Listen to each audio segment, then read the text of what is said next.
Hello అండి, welcome to Pavani vlogs.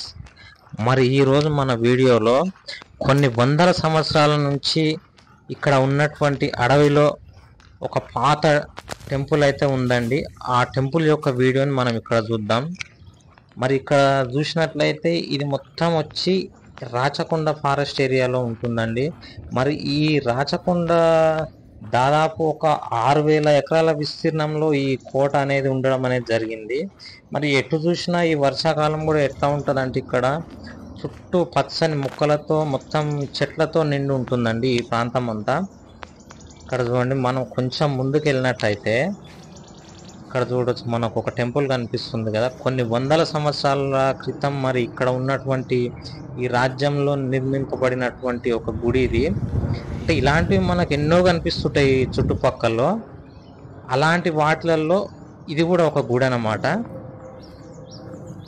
ఇక్కడ చూడండి, అంటే సుమారు ఇక్కడ వచ్చిన మనం హిస్టరీ చూసినట్లయితే ఇక్కడ 12 నుంచి 14వ శతాబ్దం వరకు ఇక్కడ రాజధాని ఉన్నట్టు మనకు తెలుస్తుంది. ఇక్కడ ఏదో ఒక డిఫరెంట్ ఉన్నటువంటి చెట్టు మనం చూడొచ్చు. ఇక్కడ చూడండి గుడి ఎట్లా కనిపిస్తుందో.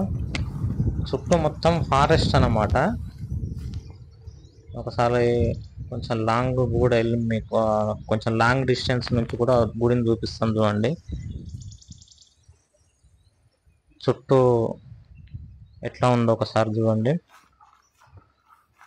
కానీ ఈ గుడి మాత్రం ఓన్లీ స్తంభాలు పైన ఉన్నటువంటి ఈ టాప్ సీలింగ్ అయితే ఏదైతే ఉందో అది మాత్రమే ఉందండి. మరి కింద ఈ గోడలు దాంట్లో ఉన్నటువంటి విగ్రహాలు అలాంటివి అయితే ఏమి లేవు. ఇక్కడ చూడొచ్చు మనం కింద ఎట్లా కనిపిస్తుందో మొత్తము ఇక్కడ పైన.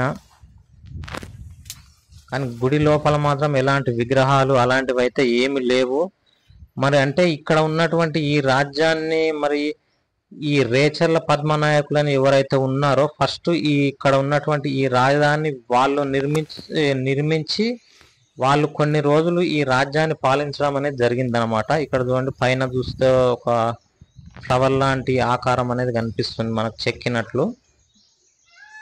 సో మరి ఈ రేచర్ల పద్మనాయకులు తర్వాత ఈ రాజ్యాన్ని మరి ఎవరెవరు అంటే మనకి ఈ బహమనీయులు కావచ్చు, కుతుబ్ షాహీలు కావచ్చు, అలాగే మొఘల్ చక్రవర్తులు అలాంటి వారు ఎంతో మంది ఈ ప్రాంతాన్ని పరిపాలించడం అనేది జరిగింది.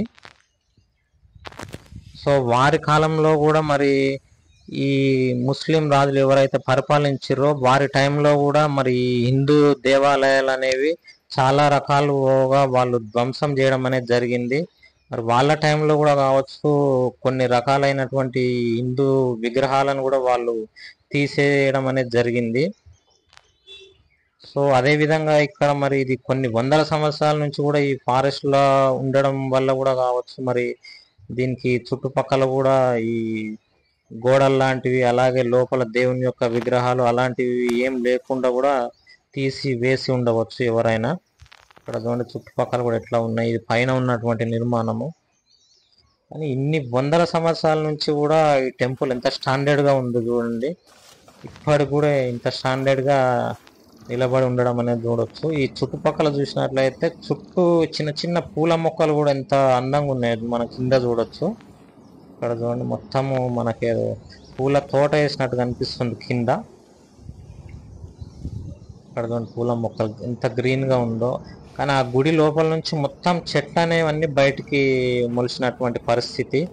ఇక్కడ చూడండి కింద పూల మొక్కలు. అదేవిధంగా చుట్టూ మరి గుడికి మనం చూసినట్లయితే ఈ చుట్టూ ఆ కాలంలో కట్టినటువంటి కాంపౌండ్ వాల్ గోడ కూడా ఇప్పటికి కూడా ఆ నిర్మాణాన్ని మనం ఇక్కడ చూడొచ్చు.